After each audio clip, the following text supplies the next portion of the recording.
Andrea, it's time to head back to Toronto and discuss the second episode of Private Eyes. And let's see what's up with Matt Shade and Angie Everett. You ready? Let's do this. Okay. Well, episode two, season one, Mise in Place. A high profile murder in the sizzling hot Toronto restaurant scene shows Shade and Angie, I love how they just call them by the last name in this description, how volatile partnerships and rivalries can get just as they embark on creating a new one of their own. So, that was a pretty good description. That was Yeah. IMDb. I'm not quite sure what rivalry they're creating, but Well, I think with the detective. oh, okay. Well, Yeah. that's actually a big note of mine. So there we Yeah. go. Well, what we liked. So for myself, I really liked that they set up Nolan, which was the detective, and they kind of let us on this like, oh, is this Angie's ex-boyfriend? Or, they seem to have something there. And then it turns out at the end of the episode, nope, it's just, he busted her and, he didn't like how she interrogated someone else. And so I feel like I actually don't mind that they didn't drag that plot line out through too many episodes. So I enjoyed that.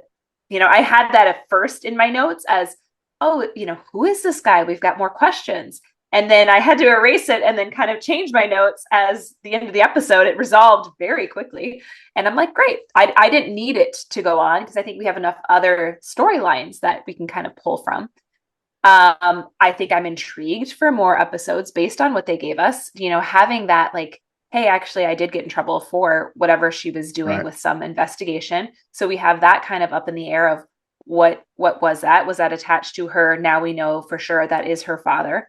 I think that again pulls us along, and the actual mystery, which we'll talk about, in a couple segments. I thought that was wonderful. So for me, this episode was another win. I love the setting. The more that we're getting to kind of experience Toronto, I think they did a really good job. And Toronto is a big city, much like New York. And so Yeah, I yeah. think they do a good job of like showcasing that or, as best they can on TV. And so it does feel like a bigger city and there's a lot of stuff going on. And so just like in Murder She Wrote with Jessica Goes to New York City, I find that to be a fun little setting change than just the small town cozy. And the same with crosswords. I actually do like the New York City backdrop for these movies. I think it really plays well. So I'm enjoying that aspect of it because again, there's so many places that you can go and so many mysteries that can unravel when you have a larger city like that. So I'm all in. What about you? I agree with you that I think Toronto is a great location. They having grown up when I was, my younger years over in Canada, and we would go to Toronto for our big city trips and everything like that. So I've always liked Toronto. So it's Have good you been seeing there? that. Oh yeah, Yeah, yeah. We went a never bunch of been. bunch of times. We Never would been. the big thing as a kid, it was great. We would take the train. You'd take the train from Windsor up to Toronto. So a lot of fun when you're a kid.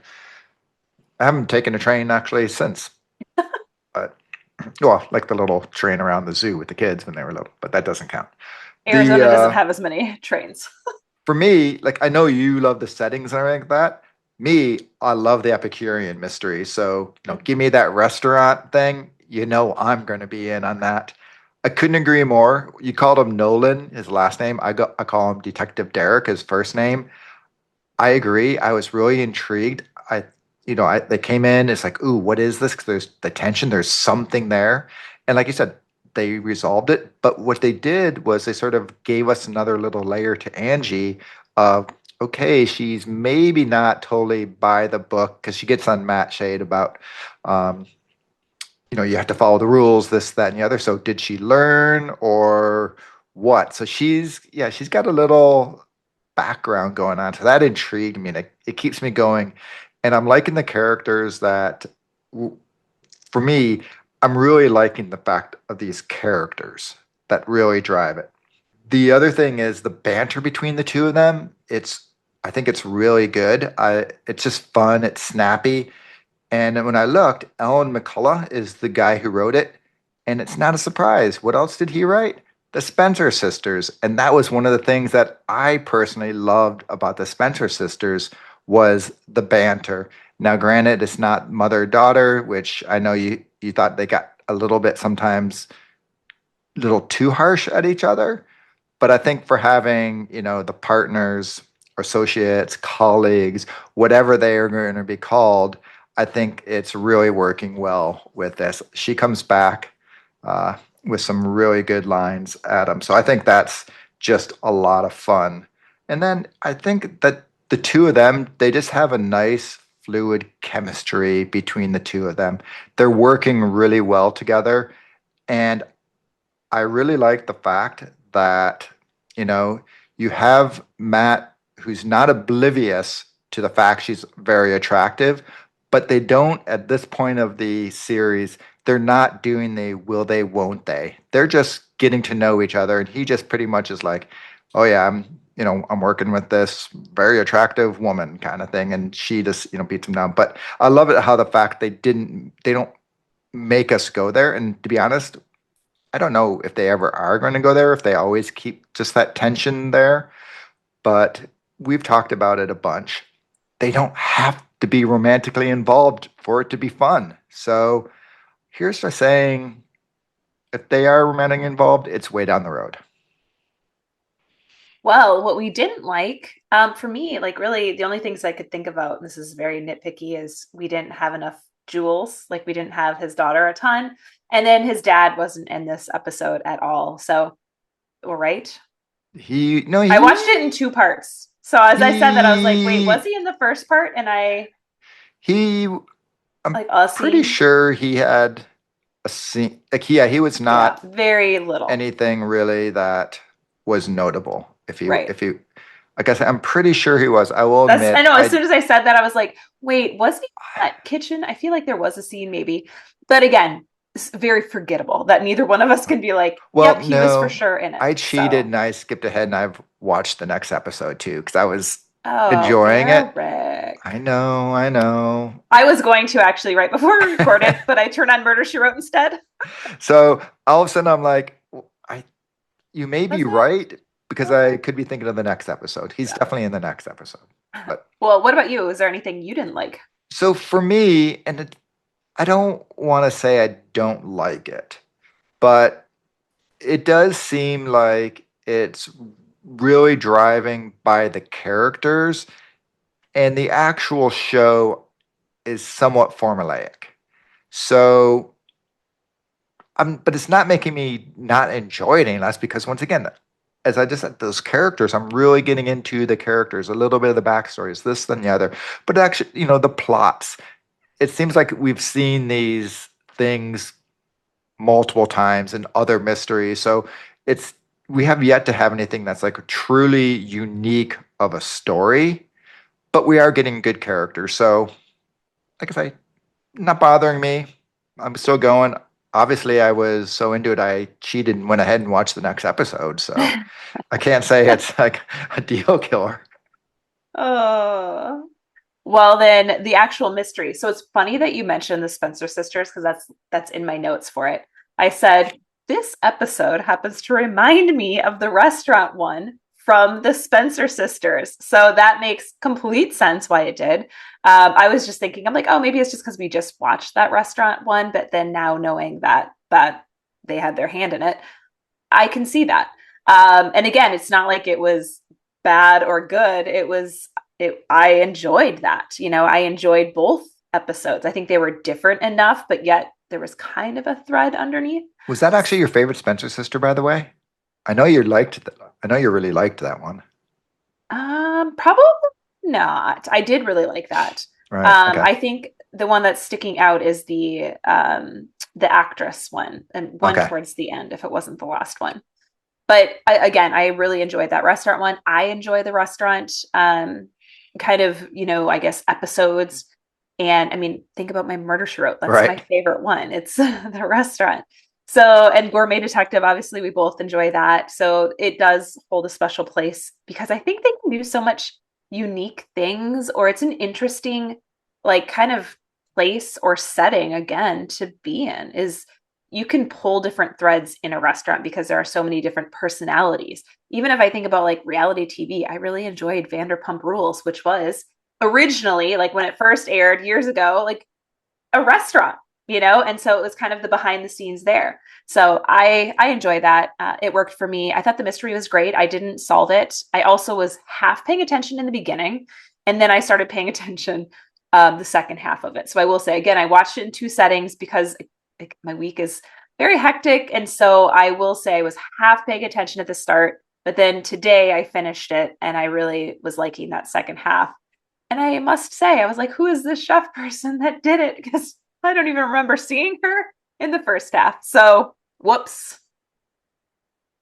Well, it's interesting you say that because for me, my note was they didn't really give us many choices of who it could be.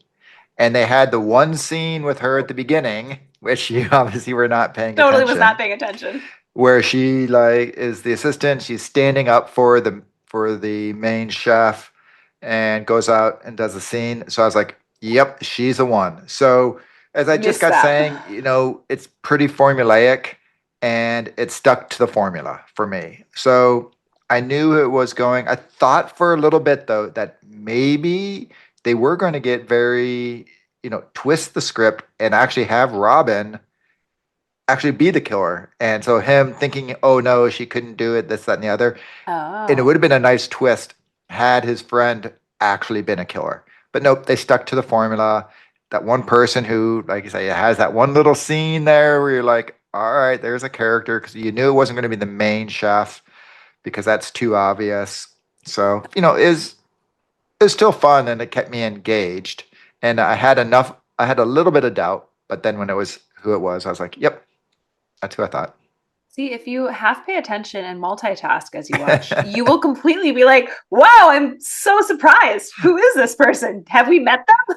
And by the way, as you drop your little Vanderpump Rules thing, I did go and watch the promo for the Mormon live, Secret Lives of the Mormon Wives or whatever it was. Did you And watch it? you are 100% the promo, and you are 100% sure it is a show I will never be watching. I love it. It is definitely Uh, not my jam. yeah, no, I figured that. It's Stick me fun. over on a corner BritBox. Well, standout senior performance. This one again, we're back to Angie punching the female chef at the end when she came out with the knife. Oh, I yeah. like clearly I'm like, was this a callback to like the boxing from episode one? Like she clearly has this boxing in her. So that was for me the standout scene. And again, I was paying attention the second half of this episode, so I might have missed some stuff in the first half. But as soon as that happened, I'm like, all right, she knows how to throw a punch. So that Angie was means exciting. business. Yes. What about you? So mine was the uh, owner of the competitive restaurant, Jean Yoon, who I look at her and I'm like, I know you, I know you. I looked her up and she's the owner of the restaurant in Mistletoe Murders, who is the cranky Oh, one who, you yes. know, banned what's his name Yeah, from yeah. the restaurant, the final one. Uh-huh. So I was like, all right, you're good. And then I remembered when I talked to the Ken Kaepernick about it, he was just saying she's in a lot of things he does because he says she is just a wonderful human being and everything like that. So I was like, all right, Gene, you made my list. We'll go back to last Thursday when I had to bag on Graham. So I have to get back into the love column, Oh. which I didn't get any DMs about. I'm shocked that episode did not, for What about either my you takes? or me, Hey, okay, getting that's a any win. people saying what the hell's wrong with you.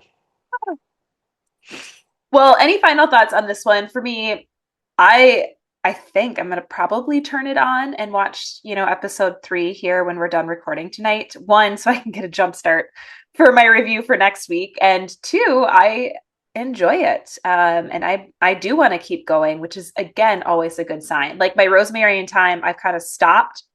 I haven't gotten into the last season, not because I don't want to, but it's one, sometimes you're like, I like it, but then it's okay if I take a little bit of a longer Right. pause and get to it. So that's a good sign that I'm like, no, actually, I want to kind of keep going and binge a little bit more of this series. anything else for you?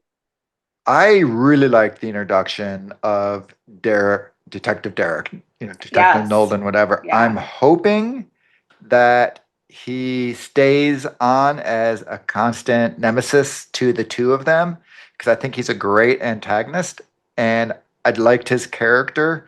So I'm hoping we get to see more of him and it wasn't just a one-off for that episode. So fingers crossed. Did you see him in the next episode? Well, do you really want me to tell you? Yeah. No.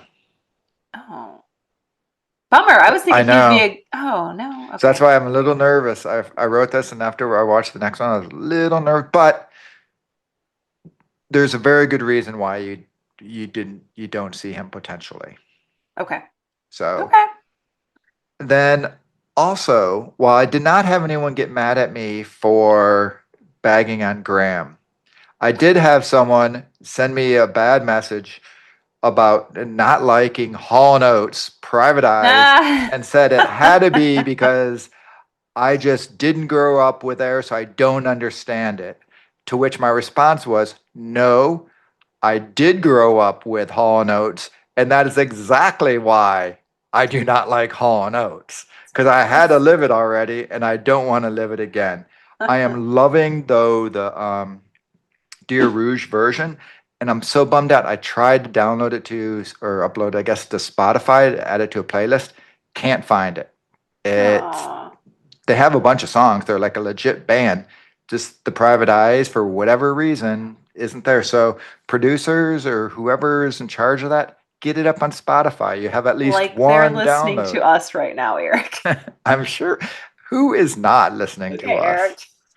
So that's my final comment is let's get Private Eyes Dear Rouge's version on Spotify instead of 70,000 different versions of Hall and Oates. Oh, puke. All right. Well, That's on all that note, that's all I got. we'll see you next week for episode 3 Episode 3 and next we'll also be talking about Little Mystery 101 again later. So later this week. until next time, bye. Bye. This podcast was created by fans for fans and is not affiliated with or sponsored by Hallmark or the Hallmark channel.